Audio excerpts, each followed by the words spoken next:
Bonjour, c'est Ursule encore. On est le 29 janvier 2023. Alors, je viens sur la trompette aujourd'hui encore et je viens proclamer le retour de notre Seigneur Jésus-Christ. Soyons tous bénis, soyons remplis de sa joie, soyons persévérants, soyons joyeux. Alléluia. Amen. Toujours joyeux. Amen. Ça, c'est très important pour quiconque marche avec le Seigneur. Amen. Parce qu'un cœur triste est fermé, n'est-ce pas? Un cœur triste demeure dans les ténèbres. Il peut recevoir ce que Dieu a pour lui, il peut entendre ce que Dieu a, il ne peut pas voir. Mais quand le cœur est rempli de joie, amen, c'est la lumière qui t'entoure. Et malgré les épreuves, il va toujours entendre Dieu, un tel cœur. Mais la meilleure partie, c'est que l'épreuve fait partie des enfants de Dieu. Amen. C'est par les épreuves que nous sommes polis. Amen. Que nous devenons, au fait, un objet précieux pour notre Dieu, soit de la qualité de l'or, soit de la qualité de l'argent, soit de la qualité du bronze, soit de la qualité d'une pierre précieuse. C'est par les épreuves. Alors si tu es un enfant de Dieu que tu refuses des épreuves, il y a un problème. Amen. Il y a un problème. Mais dans chaque épreuve, arrête-toi et demande à Dieu, Seigneur, qu'est-ce que tu veux me dire? Amen. Ne rejette pas en bloc l'épreuve. Ne te mets pas à te plaindre. Viens devant Dieu. Demande-lui, Seigneur, qu'est-ce qui se passe? Il te parlera. Amen. Alors, ton statut n'exclut pas le devoir. Amen. Alors, ici je viens parler, amen, de la situation de plusieurs femmes, n'est-ce pas, qui se retrouvent à être coupées carrément de leur appel pour X raisons. Souvent, l'éducation, parfois, leur statut de femme fait que elles sont brimées, empêchées de faire ce que Dieu les appelle. Parfois même, ce sont les femmes comme elles qui les empêchent. Parfois aussi, c'est elles-mêmes, dans leurs pensées, dans ce qu'elles ont reçu, qui font qu'elles entendent bien Dieu. Mais elles ne se rendent pas jusqu'au bout. Pourquoi? Parce qu'elles sont femmes. Elles se disent qu'elles sont femmes. Mais le statut de femme, c'est un statut. C'est tout simplement que Dieu t'a créé une femme. Et alléluia, tu as été créée femme. Et l'autre a été créé un homme. Alléluia. Mais Dieu t'a créé. Amen. Par amour. Et il a un plan parfait pour toi. Quoi que tu sois une femme. Amen. Il t'a envoyé sur la terre pour faire quelque chose. Quoi que tu sois une femme. Seule chose que tu dois faire, tu dois marcher devant lui. Amen. Dans l'obéissance. Dans la repentance. Dans la crainte de Dieu, marche devant Dieu. Amen. Il te donnera d'accomplir ce pourquoi tu es sur la terre, même si tu es une femme. Amen. C'est les hommes qui viennent donner une côte à la femme. Amen. En la traitant comme quelque chose de moins valeureux que l'homme. Mais devant Dieu, les fils et les filles, amen, sont un cadeau. Amen. Dans le psaume 127, on va lire rapidement. Voilà ce que Dieu dit, n'est-ce pas? Parce que c'est lui qui nous a créés. C'est lui qui nous a envoyés sur la terre. C'est lui qui a répandu sur nous sa grâce. Et c'est lui qui s'attend à ce que nous lui rapportons, n'est-ce pas, les fruits pour lesquels il nous a envoyés, récoltés.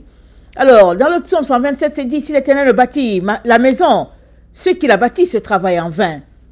Si l'Éternel le garde la ville, celui qui la garde veille en vain.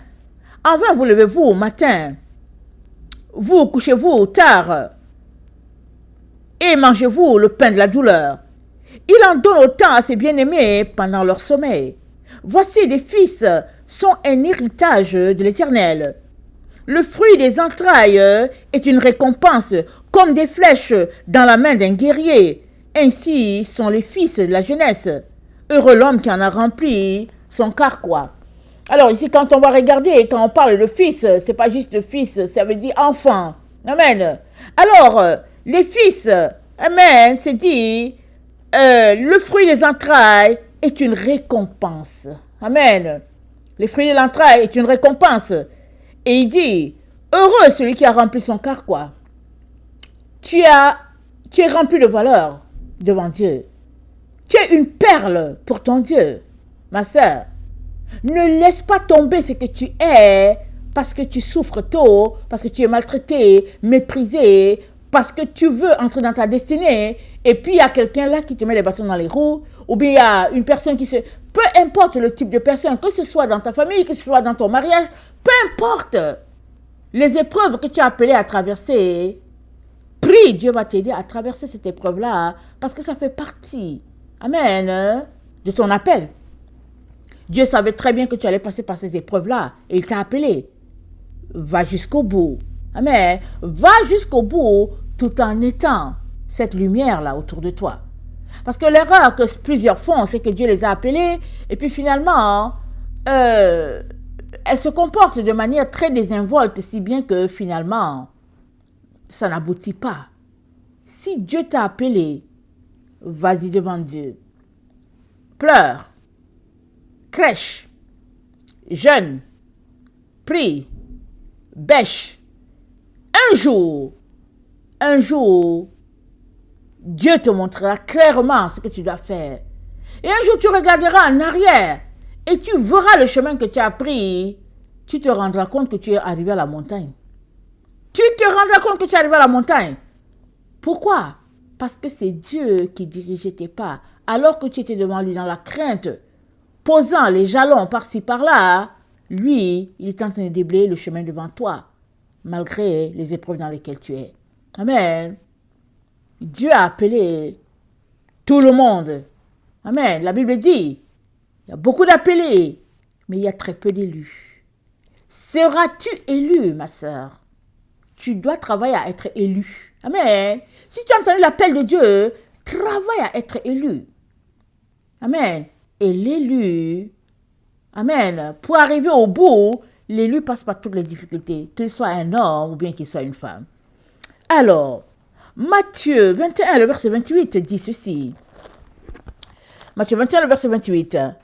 Que vous semble un homme avec 2 fils, et s'adressant au premier, il dit, mon enfant va travailler aujourd'hui dans ma vigne.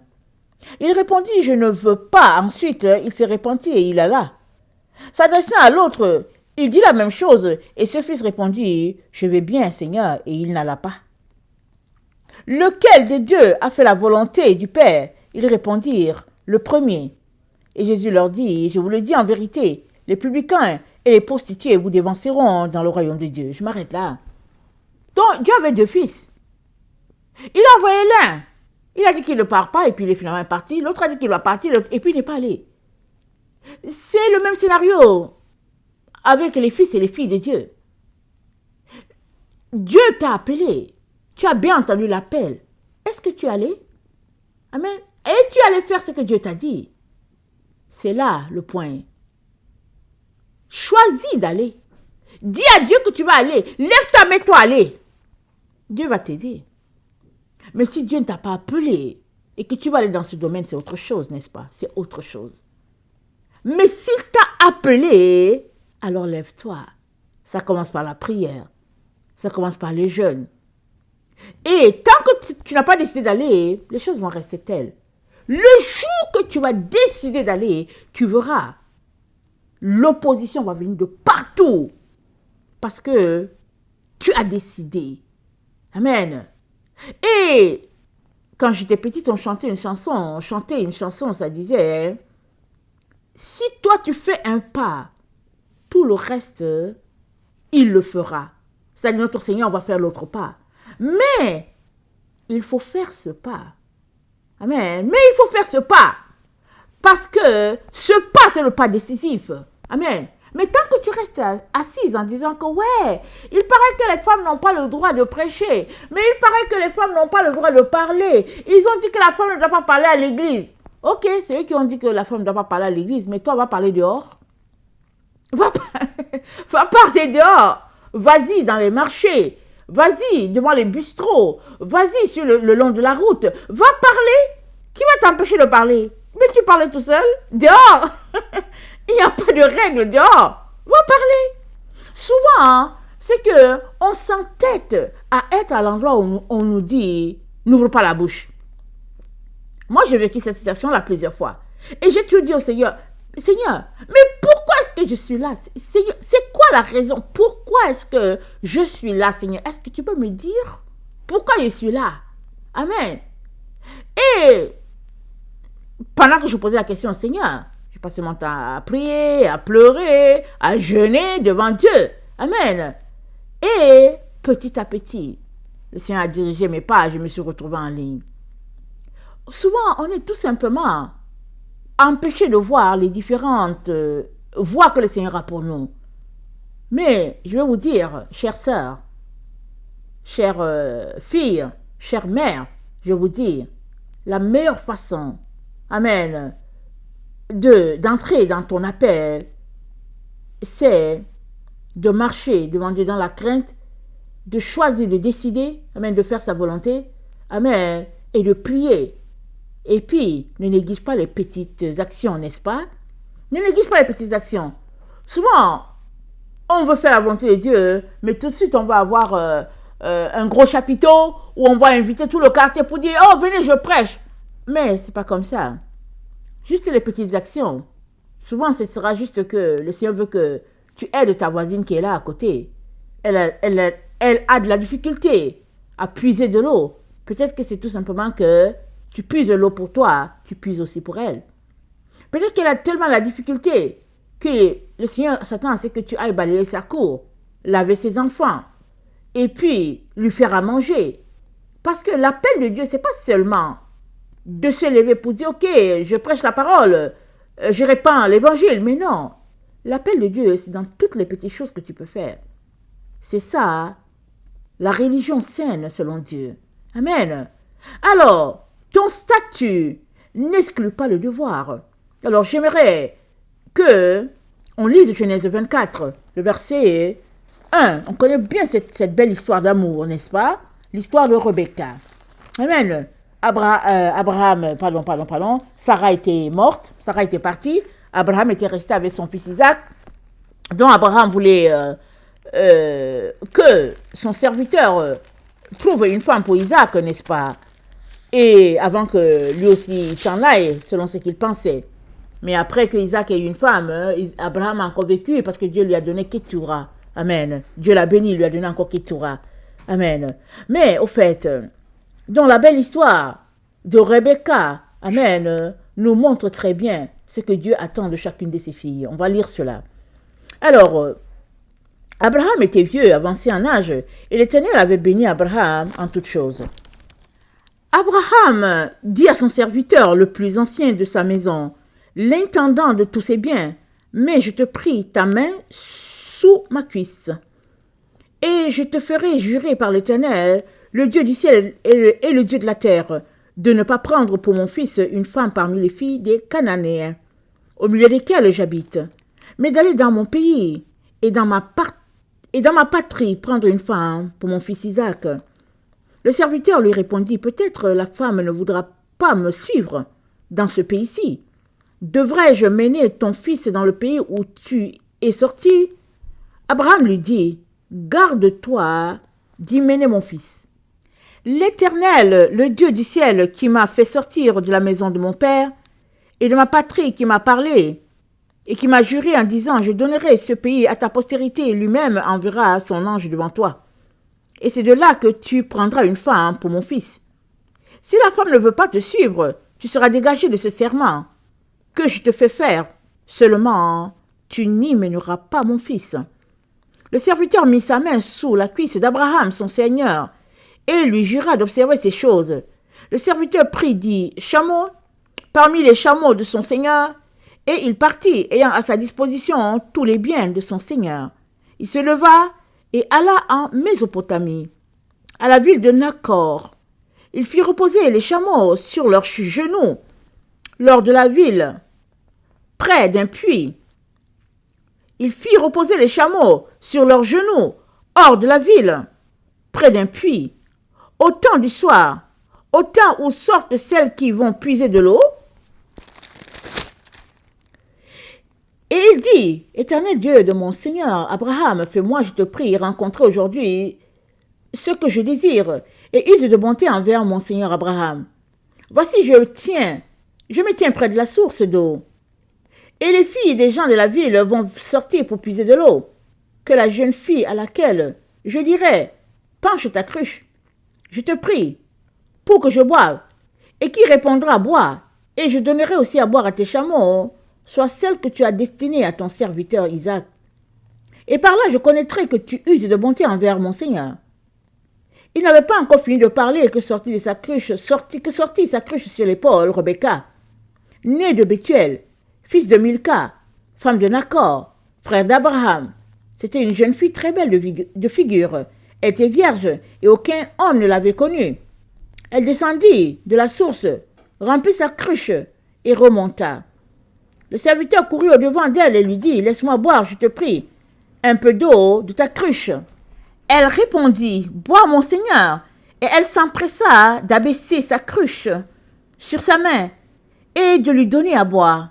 Quand elle eut achevé de lui donner à boire, elle dit « Je puiserai aussi pour tes chameaux, jusqu'à ce qu'ils aient assez bu. » Et elle s'empressa de vider sa cruche dans l'abreuvoir et courut encore au puits pour puiser. Et elle puisa pour tous les chameaux. L'homme la regardait avec étonnement et sans rien dire, pour voir si l'Éternel faisait réussir son voyage ou non. Quand les chameaux eurent fini de boire, l'homme prit un anneau d'or du poids d'un demi-cycle et 2 bracelets du poids de 10 cycles d'or. Et il dit, « De qui es-tu fille? Dis-le-moi, je te prie. Y a-t-il dans la maison de ton père de la place pour passer la nuit? » Elle répondit, « Je suis fille de Bethuel, fils de Milca et de Nacor. » Elle lui dit encore, « Il y a chez nous de la paille et du fourrage en abondance et aussi de la place pour passer la nuit. » Alors l'homme s'inclina et se prosterna devant l'Éternel, en disant, « Béni soit l'Éternel, le Dieu de mon Seigneur Abraham, qui n'a pas renoncé à sa miséricorde et à sa fidélité envers mon Seigneur. Moi-même l'Éternel m'a conduit à la maison des frères de mon Seigneur. » La jeune fille courut raconter ces choses à la maison de sa mère. Amen, on va s'arrêter là. Alors, on connaît la belle histoire, n'est-ce pas, de le mariage de Rebecca et de Isaac. Amen. Mais ce qui est extraordinaire, c'est le fait que, sans l'avoir vu, amen, Rebecca est rentrée pile dans les attentes d'Abraham. Amen. Abraham voulait une femme pour son fils Isaac, dont il a envoyé son serviteur dans son pays à lui. Amen. Et la prière du serviteur s'accomplit sous ses yeux. Rebecca sort sa cruche, elle lui dit, je vais te donner à boire. L'homme lui demande à boire, elle dit, je vais te donner à boire. Mais là où c'est palpitant, c'est le fait qu'elle lui dit, je te donne à boire, je donne aussi à boire à tes chameaux. Un chameau, je vous dis, un chameau, il peut boire 80 litres. Entre 60 et 80 litres, 100, ça dépend de la grandeur des chameaux. Et on dit, elle a fait boire ses chameaux. Elle a fait boire tous ses chameaux. Il y en avait combien? On ne sait pas. On ne sait pas combien de chameaux il y avait. Mais toujours est-il que, quand Rebecca est retournée avec le serviteur, elle est aussi partie avec ses bagages à elle. Parce que dans cette région-là, quand on donnait une fille en mariage, on lui donnait aussi ses servantes. Elle partait aussi avec ses servantes. Amen. Alors, Rebecca, amen, a traité ce monsieur-là comme si elle le connaissait. Elle n'a pas dit, oh, c'est un inconnu, moi je ne veux pas passer mon temps à lui donner de l'eau. Oh non, mais c'est un inconnu, et puis bon, voilà, moi je n'ai pas de force pour faire boire tous les chameaux. Non, non, non. Elle a répondu tout de suite, elle ne savait pas la prière du monsieur. Elle dit, bois, je te prie, et je vais aussi faire boire tes chameaux. Et elle a puisé de l'eau jusqu'à ce que tous les chameaux boivent. Et en plus de cela, elle lui dit, il y a la place chez nous. Il y a de la paille, il y a tout, il y a la place. Elle était affable en plus. Amen. Et Dieu, amen, dans sa grâce, était en train de prouver au serviteur d'Abraham qu'il avait exaucé la prière déjà. Déjà à distance, il avait déjà préparé celle qui devait être la femme de Isaac. Amen. Comme on peut le constater, c'était un travail physique. Amen. On sait que dans cette région-là, dans ces zones-là où on puise de l'eau, généralement, c'est les femmes qui puisent de l'eau. Elles puisent l'eau, elles mettent ça sur la tête. En tout cas, c'est comme ça. Alors, Rebecca était déjà une femme qui travaillait. Ce n'était pas une paresseuse. Une paresseuse aurait dit, ah, monsieur, en tout cas, c'est compliqué, mais attends, je vais aller voir mon frère. Je ne sais pas qu'est-ce qu'elle aurait dit. Mais elle s'est offerte, amen, de faire ce travail-là à un inconnu. Alors, si tu es capable de bénir comme ça un inconnu, combien es-tu capable de bénir les personnes que tu connais? Donc, dès le contact, amen, il était en face de celle-là que le Seigneur avait choisie pour Isaac. Alors voilà donc cette femme-là, choisie pour venir faire une œuvre extraordinaire dans la famille d'Abraham. Sarah n'était plus là. Amen. Isaac vivait avec son père. Il y avait peut-être des servantes qui travaillaient à la maison. Et voilà. Et elle vient pour être la femme d'Isaac, mais aussi pour, au fait, être comme la maîtresse dans toute la maison, vu que sa belle-mère n'est plus là. Amen. Donc elle est venue, elle a pris la charge de tout cela. C'est-à-dire qu'elle est venue et elle a fait son devoir. Elle a travaillé, alléluia, en tant que servante de l'Éternel, amen, au service de Dieu. Mais comment aurait-elle pu savoir que Dieu lui réservait une telle destinée? C'est parce que déjà, elle travaillait. Elle travaillait déjà. Elle était déjà affable. Elle était déjà serviable. Et Dieu a décidé tout simplement qu'il allait faire le match parfait pour elle avec Isaac. Amen. Donc voilà cette femme-là que Dieu allait chercher très loin pour le fils de la promesse qui est Isaac. Elle arrive à la maison et puis elle est stérile, elle n'accouche pas. Est-ce qu'elle était déjà avancée en âge? On ne sait pas. Est-ce qu'elle était dans la quarantaine? Qu'est-ce qui se passe avec elle? On ne sait pas. Mais toujours est-il que Isaac a prié et Dieu a béni Rebecca. Elle est tombée enceinte et elle avait des jumeaux. Et les jumeaux se battaient tous les jours dans le ventre. Et quand elle est allée consulter, amen, voilà ce que l'Éternel lui dit. Genèse 25, le verset 23. 2 nations sont dans ton ventre, et 2 peuples se sépareront au sortir de tes entrailles. Un de ces peuples sera plus fort que l'autre, et le plus grand sera assujetti au plus petit. Donc, le plus fort, c'est le plus petit. C'est ça que c'est en train de dire. Dieu lui dit, il y a 2 peuples dans ton ventre. Et il y a l'un qui sera assujetti. Et c'est le plus fort qui sera assujetti. C'est-à-dire, c'est l'aîné qui sera assujetti au plus petit. Alors, donc, elle entend cela, les enfants naissent. Et on sait que Ésaü était chasseur. Il aimait se tenir avec les enfants, les jeunes du quartier, avec les filles du coin. Rebecca et puis Isaac n'aimaient pas ça. Et puis c'était un objet de tristesse pour eux. Tout est là dans le livre de Genèse si vous voulez lire. Mais toujours est-il que Isaac aussi a entendu. Il n'y a pas une femme qui ne va révéler à son mari ce que Dieu lui a dit quand elle allait consulter l'Éternel. Donc Dieu lui a révélé que le plus petit, ou bien le plus vieux, sera assujetti au plus petit. Dieu lui a révélé qu'il y avait 2 nations dans son ventre, dont elle savait. Isaac aussi a entendu. Mais toujours est-il que, quand le moment est venu pour Isaac de donner la bénédiction, Isaac a voulu donner la bénédiction à Ésaü. Il a voulu donner la bénédiction à Ésaü, pas à Jacob. Qu'est-ce qui se passe? Isaac était-il lié par la culture? C'est fort possible. Parce que dans ce coin de la terre, la bénédiction, c'est pour l'aîné. C'est l'aîné qui prend la bénédiction et il s'occupe de tout le monde. Pourquoi? Parce qu'il a marché devant Dieu, il a vu ce que son père a fait, et puis il est supposé prendre soin de tout le monde. C'est la part qui revient à l'aîné. Mais Dieu avait décidé autrement. Il avait déjà dit à Rebecca que le plus jeune, c'est lui qui serait au-dessus.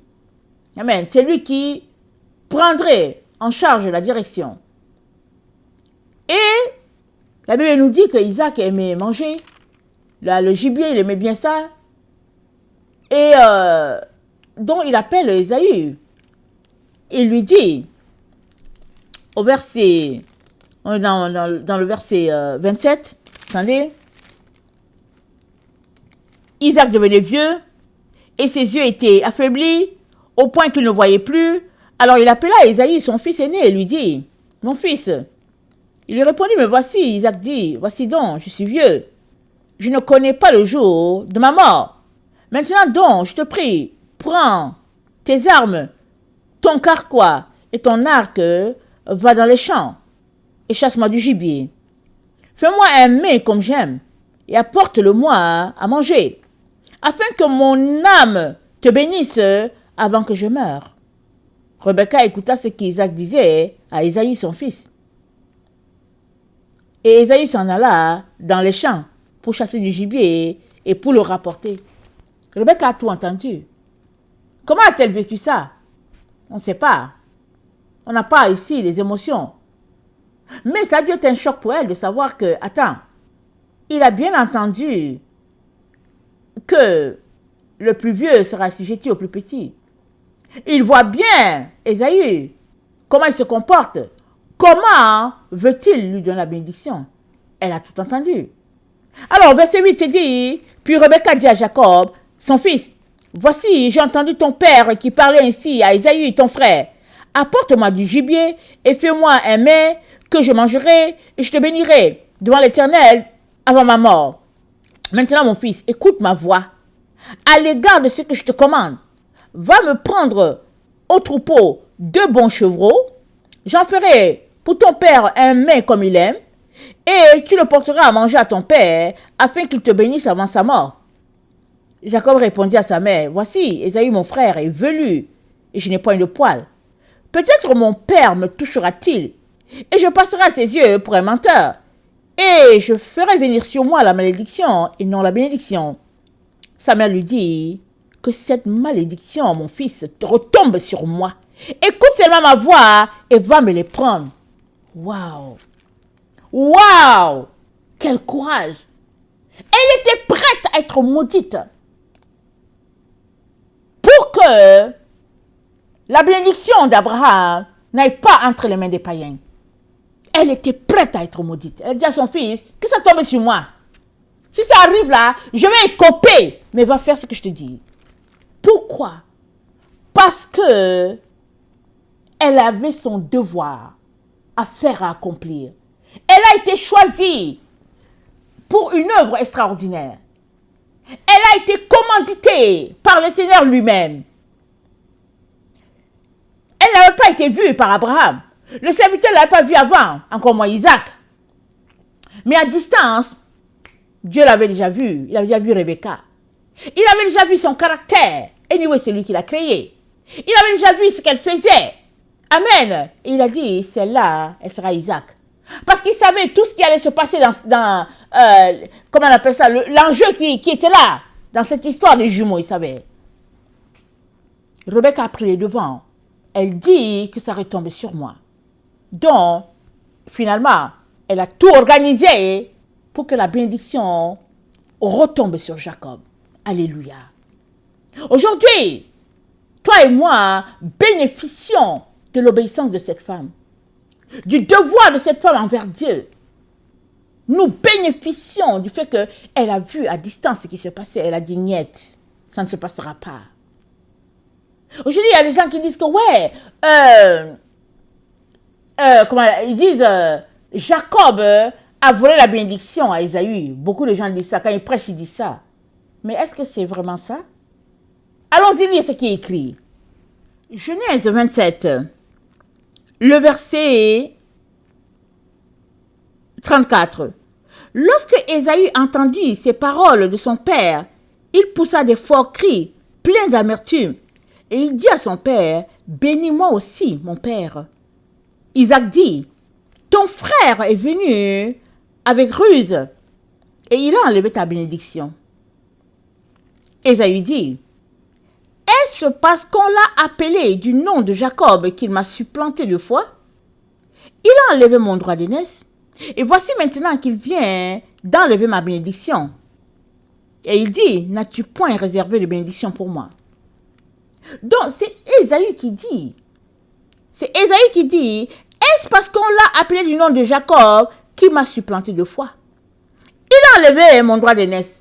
Mais qui a enlevé le droit d'aînesse? Est-ce que c'est Jacob qui a enlevé? Jacob a dit à Ésaü, non, je ne vais pas te donner à manger mon potage. Vends-moi ton droit de naissance. Donne-moi. En échange. C'est Ésaü qui a accepté. Chacun est responsable de ses actes. Jacob a passé le temps à la maison, il a fait son potage, il veut manger sa nourriture. L'autre est parti se balader. Il vient, il dit j'ai faim, j'ai faim, j'ai faim. Jacob lui dit donne-moi ton droit de naissance. Ésaü n'a pas dit oh non. Ésaü lui a dit qu'est-ce qu'il veut faire avec? Voilà les paroles d'un insensé. Dieu l'a rendu l'aîné, mais il était tellement léger dans ses paroles, il dit à son frère je veux faire quoi avec? Mais Dieu a entendu. Alors, est-ce que c'est Jacob qui a supplanté Ésaü? Non, c'est Ésaü qui a dit que Jacob l'a supplanté, mais Ésaü s'est supplanté lui-même.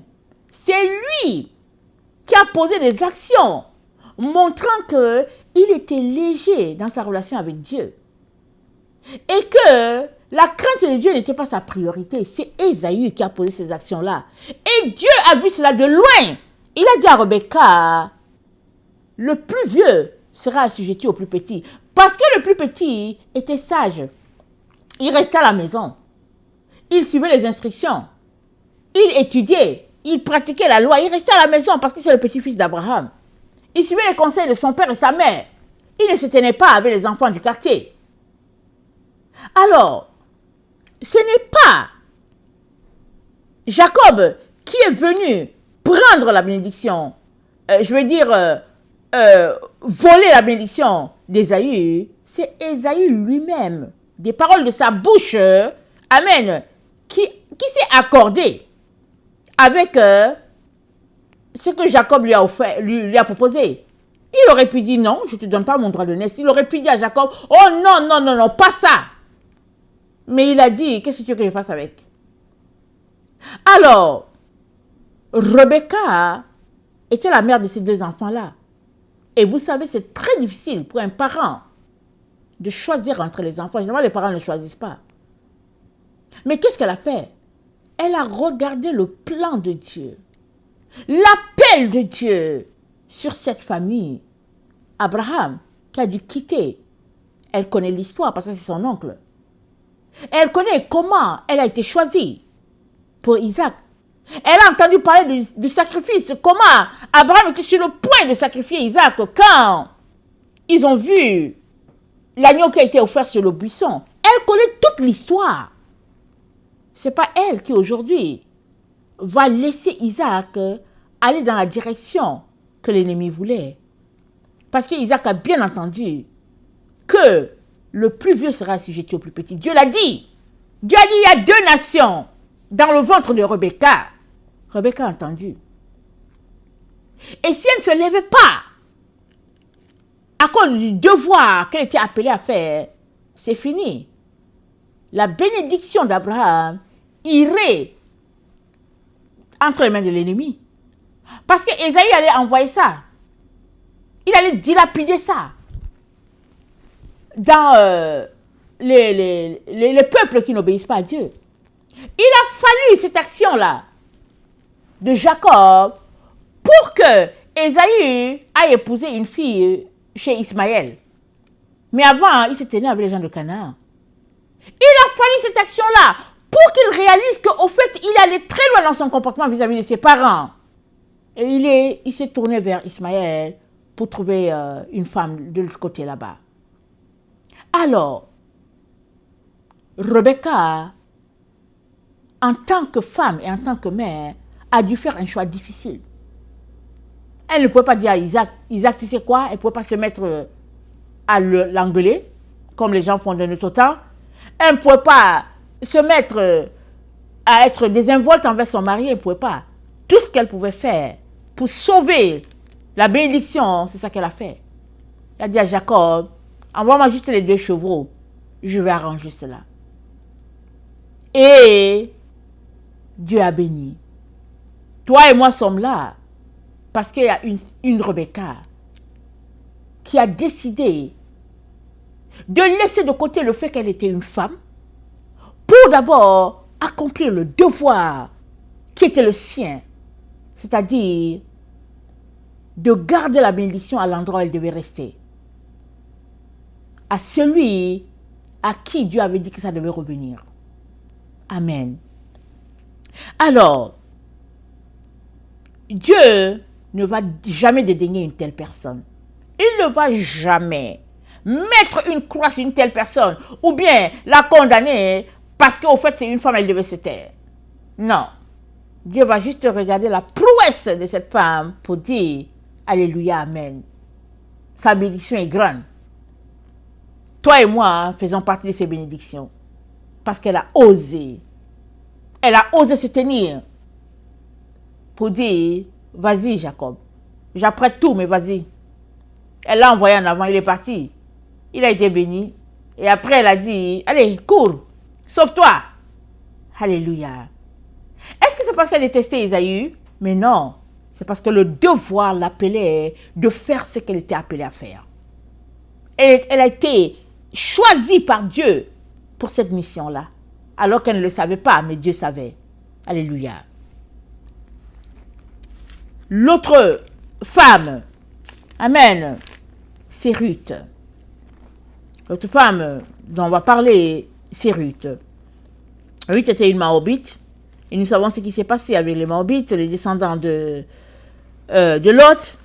Quand Lot a été sauvé in extremis, amen, il s'est retrouvé dans une situation d'inceste. Ses filles qui sont allées le faire boire et puis ils ont eu des enfants avec lui. Si bien que Dieu a dit dans Deutéronome 23, on va lire cette partie-là. Deutéronome 23, excusez-moi. Dieu dit ceci de Moabites et puis des Ammonites. Le verset 2. Celui qui est issu d'une union illicite n'entrera point dans l'assemblée de l'Éternel.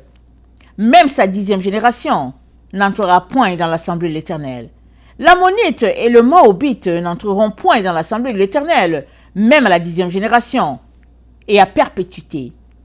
Parce qu'ils ne sont pas venus au-devant de vous avec du pain et de l'eau sur le chemin lors de votre sortie d'Égypte, et parce qu'ils ont fait venir contre toi à prix d'argent Balaam, fils de Béor, de Pétor, en Mésopotamie, pour qu'il te maudisse.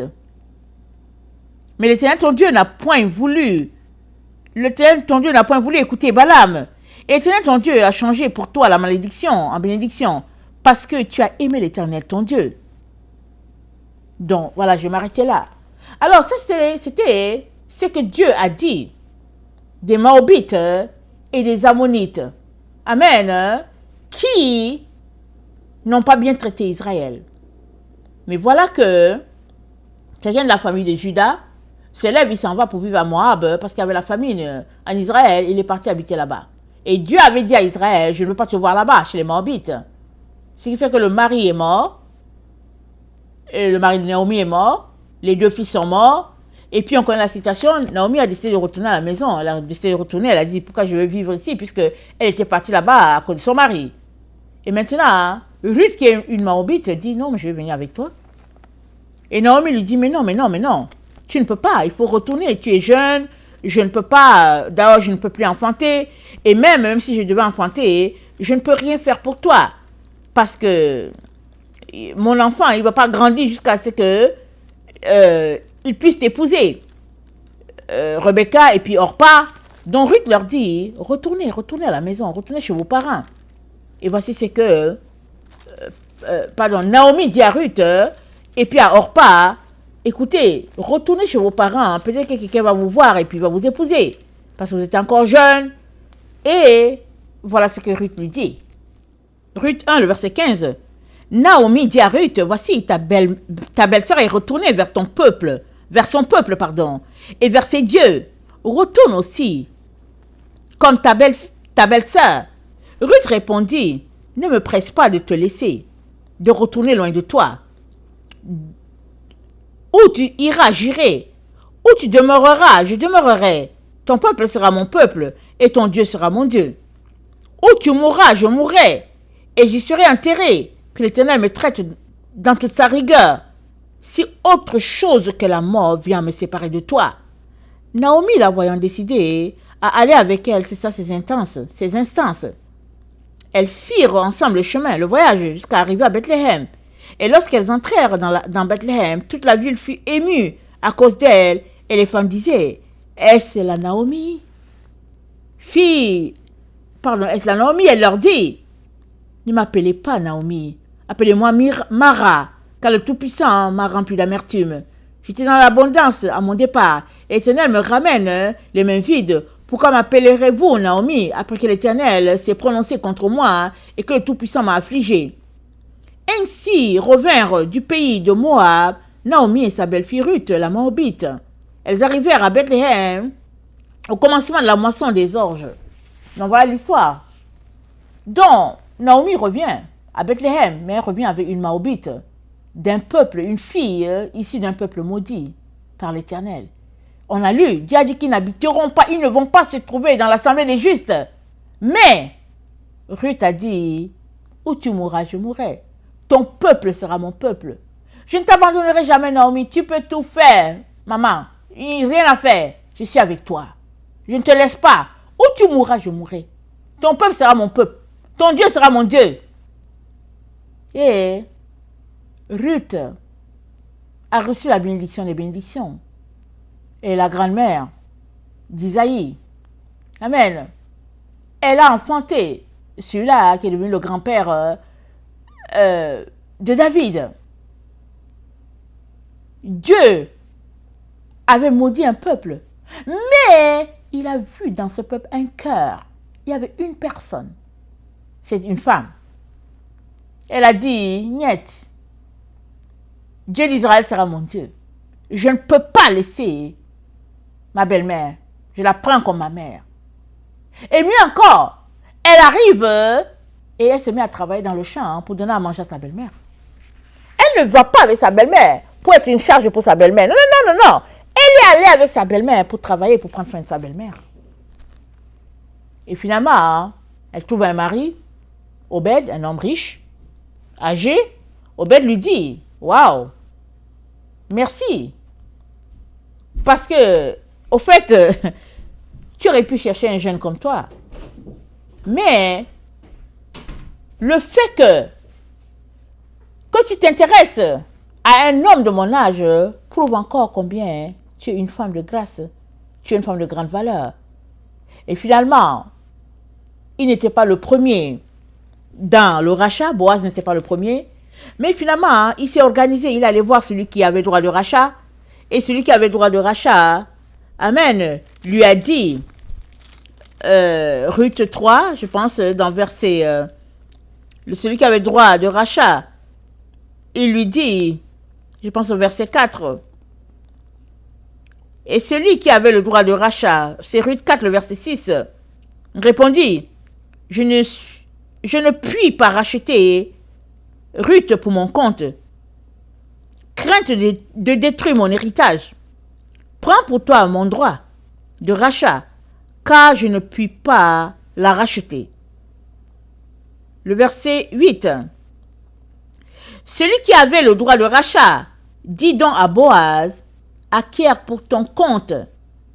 Et il ôta son soulier. Alors Boaz dit aux anciens et à tout le peuple, vous êtes témoins aujourd'hui que j'ai acquis de la main de Naomi tout ce qui appartenait à Elimelech, à Kiljon et à Machlon, et que je me suis également acquis pour femme Ruth la Moabite, femme de Machlon, pour relever le nom du défunt dans son héritage, et afin que le nom du défunt ne soit point retranché d'entre ses frères, et de la porte de son lieu. Vous en êtes témoins aujourd'hui. Tout le peuple qui était à la porte, les anciens dirent, nous en sommes témoins. Que l'Éternel rende la femme qui entre dans ta maison semblable à Rachel et à Léa, qui toutes les deux ont bâti la maison d'Israël. Alléluia. Manifeste ta force dans Ephrata et fais-toi un nom dans Bethléem. Puisse la postérité que l'Éternel te donnera par cette jeune femme rendre ta maison semblable à la maison de Péretz, qui fut enfantée à Juda par Tamar. Boaz prit Ruth, qui devint sa femme. Il alla vers elle. L'Éternel permit à Ruth de concevoir. Elle enfanta un fils. Les femmes dirent à Naomi, « Béni soit l'Éternel, qui ne t'a point laissé manquer aujourd'hui d'un homme ayant droit de rachat, et dont le nom sera célébré en Israël. Cet enfant restaurera ton âme et sera le soutien de ta vieillesse, car ta belle-fille qui t'aime t'a enfanté, elle qui vaut mieux que... Elle qui vaut mieux pour toi que 7 fils. » Naomi prit l'enfant et le mit sur son sein. Elle fut sa garde. Les voisins lui donnèrent le nom en disant, un fils est né à Naomi. Et elles l'appelèrent Obed. Ce fut le père d'Isaïe, père de David. Obed, ça fut le grand-père de David. Amen. Et l'arrière-grand-mère de David était une Moabite, venant d'un peuple maudit. Mais le devoir, alléluia, a poussé Ruth a dit à sa belle-mère, moi je ne te laisse pas. Je ne te laisse pas. Mais elle savait que sa belle-mère était pauvre. Elle savait que sa belle-mère n'avait rien. Elle était consciente de l'enjeu. Mais elle a dit à sa belle-mère, je m'en vais avec toi. Et elle est partie. Elle travaillait dans les champs pour donner à manger à sa belle-mère qui était âgée. Comment l'Éternel ne bénira-t-il pas une telle femme? L'Éternel a laissé de côté toute la malédiction qui pesait sur les Moabites. Il a béni Ruth. Et Ruth est entrée dans la descendance du Messie. Alléluia. Voilà ce que l'Éternel regarde. Ton statut de femme est-il plus que ton devoir? Parce que tant et aussi longtemps que tu laisses les obstacles sur ton chemin t'empêcher d'arriver, tu n'arriveras pas. Oui, tu es femme. Alléluia, Dieu t'a créé, tu es une femme. Dieu aussi a créé. Il y a juste deux statuts sur la terre. Il y a un est homme ou bien un est femme. C'est tout. Il y a juste deux que Dieu a créés. Alors, si tu es créé femme, alléluia, tu loues le Seigneur parce que tu es une femme. Maintenant, étant créé femme, est-ce que Dieu t'a aussi appelé? À quoi t'a-t-il appelé? Si t'as appelé à t'occuper de la maison, à faire les choses, alléluia, vas-y, fais-le. Peut-être que ton appel va rester là, juste.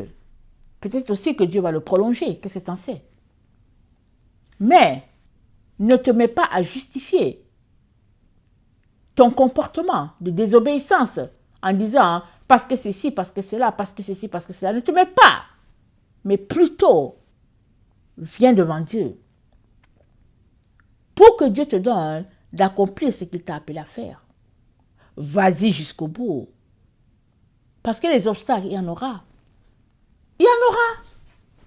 L'amour de Ruth pour sa belle-mère, c'est-à-dire pour le Dieu d'Israël, était plus fort que tout ce qu'on pouvait imaginer. Et Dieu l'a bénie en retour.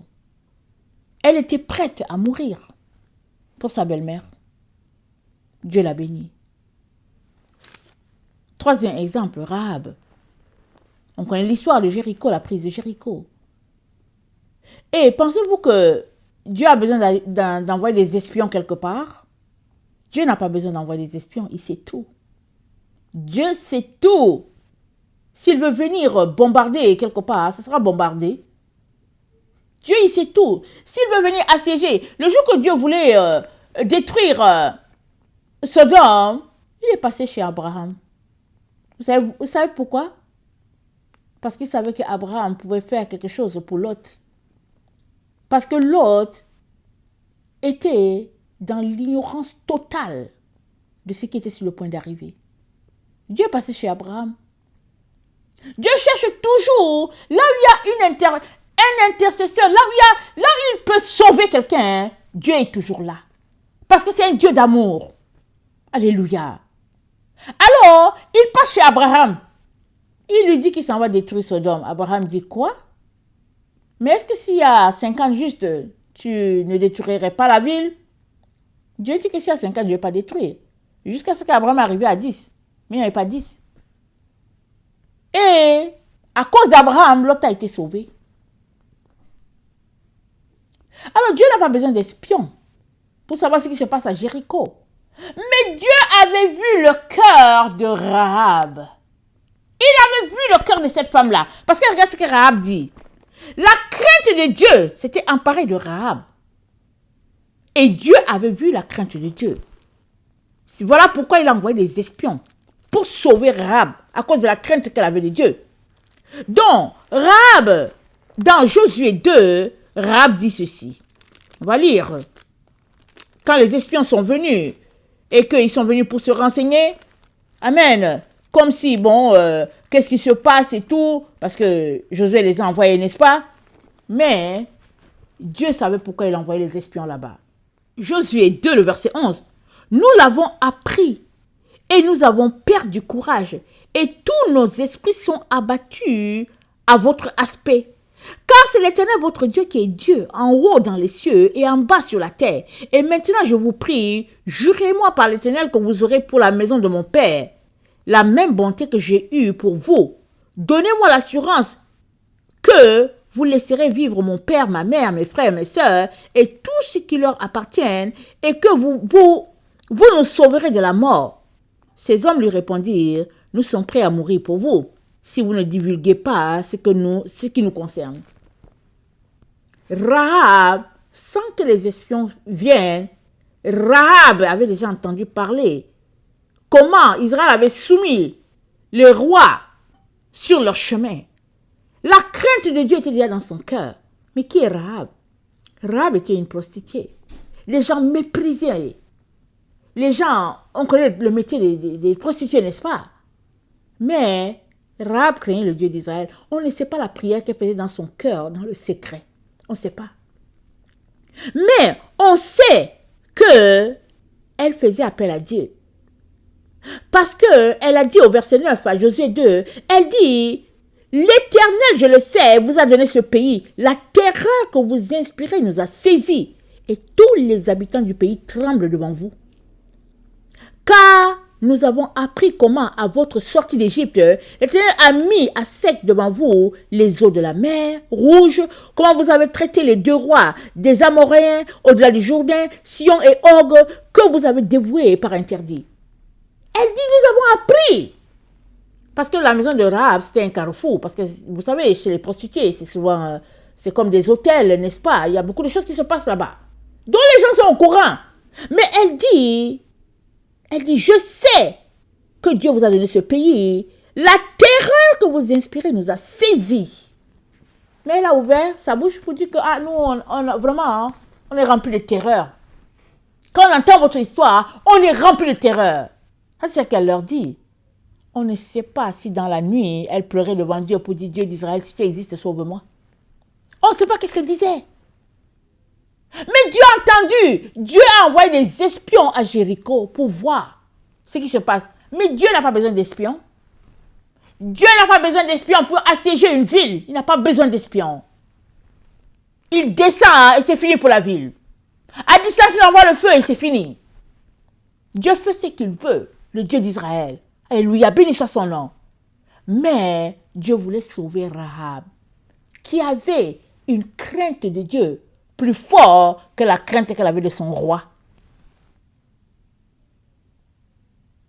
Plus fort. Elle a caché les espions. Tellement elle avait la crainte du vrai Dieu qu'elle a caché les espions. Et nous savons que si le roi mettait la main sur elle, on pouvait la tuer. On pouvait la pendre. Mais elle avait plus craint le Dieu d'Israël que son roi, elle. Elle a été sauvée. Et dans la généalogie de Jésus, Rahab est dedans. Rahab est dedans. Dans la généalogie de Jésus. Matthieu 1, le verset 5. Salmon engendra Boaz de Rahab. Boaz engendra Obed de Ruth. Waouh! C'est une famille. C'est une famille d'immigrés. C'est une famille d'immigrés en Israël. Boaz, il vient de Rahab. Il a pu épouser Ruth. Il a un côté qui vient de Rahab. Il a épousé Ruth. Et ils sont dans la généalogie de Jésus. Le Dieu créateur a permis que ces femmes-là, de basse moralité dans le peuple, puissent figurer dans la généalogie de son fils. Quel Dieu, rempli d'amour, de compassion, de pardon. Parce que ce que Dieu regarde, ce n'est pas que oui, la femme ne devait pas parler et puis elle s'est levée à parler. Ce n'est pas ça que Dieu regarde. Dieu regarde ton cœur. Comment est-il attaché à Dieu? Jusqu'où est-il prêt à aller pour la gloire de Dieu? Jusqu'où ce cœur-là est prêt à se tenir pour le salut de l'humanité à cause du plan de Dieu. Dieu regarde le cœur d'une telle personne. Alors ma soeur, c'est un faux débat que de rester là à pleurer pour dire que ouais, je veux prêcher, on ne me dit pas prêcher. Je veux enseigner, on ne me dit pas enseigner. Mais qui t'a empêché? Prends ta Bible. Vas-y au carrefour. Vas-y, fais ce que Dieu t'a demandé de faire. Maintenant, si tu as peur d'un être humain, ça c'est autre chose. Prie pour dominer tes peurs. Parce que ce sont tes pensées qui te font posséder ce que Dieu a pour toi ou pas. L'ennemi travaille pour mettre des limites à tes pensées. Il travaille pour t'empêcher d'aller à l'endroit que Dieu a pour toi. Mais toi, tu dois t'élever au-dessus de toutes ces limites-là, de toutes ces barrières-là, de tous ces obstacles-là. Parce qu'au fait, c'est son travail. C'est le travail de l'ennemi de mettre de l'obstacle sur ton chemin. C'est son travail. Et toi, le tien, c'est de t'élever au-dessus des obstacles. Ainsi, tu te polis, tu deviens pur, tu deviens disposé à faire l'œuvre de Dieu. Et Dieu peut compter sur toi. Et écoute-moi bien, il est très content. Quand ces filles se lèvent pour propager la bonne nouvelle, il est très content. Il est rempli d'amour et de compassion pour une telle personne. Et ce qu'il a dit à Satan, il va le dire encore. Ce qu'il a dit à Satan, dans la situation de Job, il le dit encore.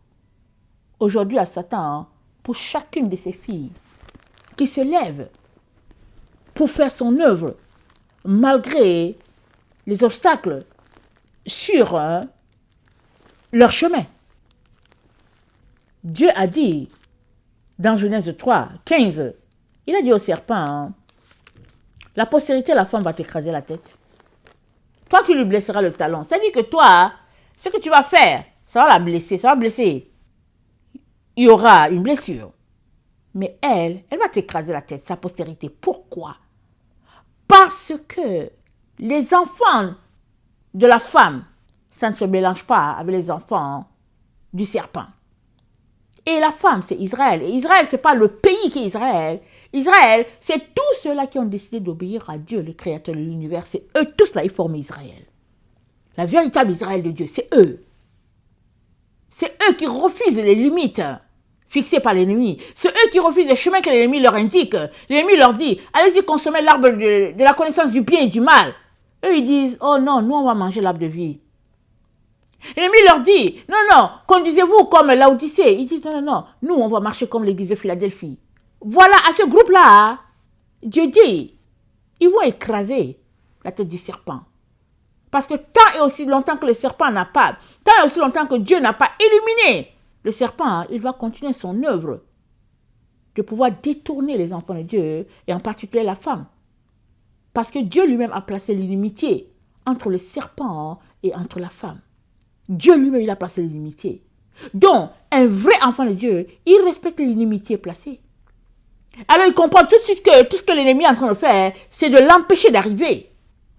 Et il travaille pour que la gloire de Dieu soit. Alors, dans Job 1, le verset 6, c'est dit, « Or les fils de Dieu vinrent un jour se présenter devant l'Éternel, et Satan vint aussi au milieu d'eux. L'Éternel dit à Satan, « D'où viens-tu » Et Satan répondit à l'Éternel, « De parcourir la terre et de m'y promener. » L'Éternel dit à Satan, As-tu remarqué mon serviteur Job? Il n'y a personne comme lui sur la terre. C'est un homme intègre et droit, craignant Dieu et se détournant du mal. Et Satan répondit à l'Éternel, est-ce d'une manière désintéressée que Job craint Dieu? Ne l'as-tu pas protégé, lui, sa maison et tout ce qui est à lui? Tu as béni l'œuvre de ses mains et ses troupeaux couvrent le pays. Mais étends ta main, touche à tout ce qui lui appartient et je suis sûr qu'il te maudira en face. L'Éternel dit à Satan, voici tout ce qui lui appartient, je te le livre. Seulement, ne porte pas la main sur lui. Et Satan se retira de devant la face de Dieu, devant la face de l'Éternel. Mais, l'Éternel lui dit, le verset 7, d'où viens-tu? Satan lui dit de parcourir la terre. L'Éternel lui dit, as-tu remarqué mon serviteur Job? Alléluia. C'est la question que l'Éternel pose à Satan concernant ses filles qui le servent. Il le pose pour ses enfants qui le servent. Il le pose concernant ses filles qui le servent. Mais as-tu vu mon enfant? As-tu vu ma fille? As-tu vu? Donc ma soeur, ou bien ma mère, ou bien ma fille, peu importe. Ce qui est important, c'est que toi, tu puisses d'abord savoir à quoi Dieu t'a-t-il appelé. Et s'il t'a appelé, lève-toi, va faire ce qu'on t'a appelé à faire. Lève-toi. Et sois déterminé à détruire les plans de l'ennemi pour que tu puisses asseoir le plan de Dieu sur la terre. Sois déterminé. Parce que tu auras des obstacles sur ton chemin. Les hommes ont des obstacles, tout le monde a des obstacles. Mais toi, tu en as plus parce que tu es une femme. Mais, lève-toi et avance. Parce que ton Dieu est avec toi. Il t'a donné tous les outils pour pouvoir répandre son œuvre sur la terre. Prends ta Bible. Lis-la, qu'elle soit ton compagnon. Et Dieu va t'ouvrir les yeux. Il va t'envoyer la protection nécessaire. Il va t'envoyer l'aide nécessaire pour que tu puisses faire le travail et tu vas le faire jusqu'au bout. Amen. Que ton statut de femme ne soit pas ce que tu brandis en disant « Oh, je suis femme » et puis ils ont dit que les femmes ne doivent pas parler. Non. Que ce ne soit pas ça que tu brandis en premier. Viens devant Dieu. Soumets-toi à Dieu. Que Dieu soit la priorité dans ta vie. Crains l'Éternel. C'est le commencement de la sagesse. Crains-le. Et sois respectueuse en toutes choses. Sois petite. Humilie-toi devant Dieu. Humilie-toi. Crains Dieu. Prie. Pleure. Jeûne. Dieu va t'aider à accomplir ce que tu es venu faire sur la terre. Malgré tous les bruits qui sont autour pour dire « Oh, la femme doit se taire, la femme doit se taire », Dieu va t'aider. Le temps que les gens disent « La femme doit se taire », tu seras en train d'accomplir ce que tu es venu faire sur la terre. Que le Seigneur bénisse sa parole. Je vous aime beaucoup. Dieu davantage, Maranatha, Jésus revient. Amen et Alléluia.